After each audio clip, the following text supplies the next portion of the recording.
Hello. Ndini. Muri seiko naye asavira.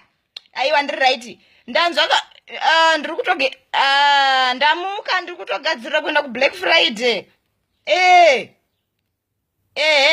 Saka ndanchida kungovhunza pane zvandinenge ndisinga munongoziva chirungu chinongoita kunge chimborasika kudai.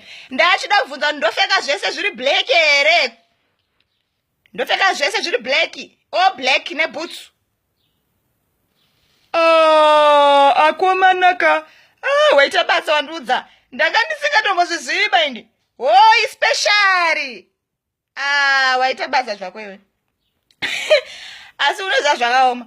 Black people, black magic, black panther, black chichi zvese vamuona here kuti black anongoabuse kunyanya black people. Tino abuse iwe. Totofanira kutoprotesta.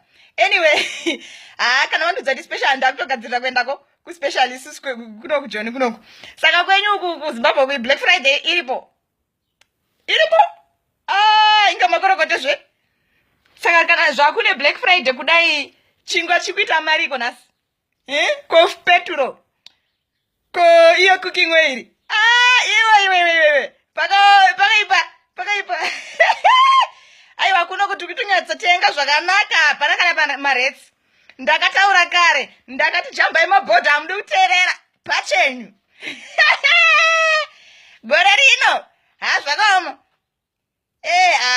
Ndakatoleza zangu pambedha pangu apa. Ene ndine headboard, ka ine noti ne headboard. Nai, vamwana vanototi ndiwo wega nema headboard. Tine ma headboard nesuwo. Komana we. Iribo kanigadzirire. Iribo. Sharp iwe.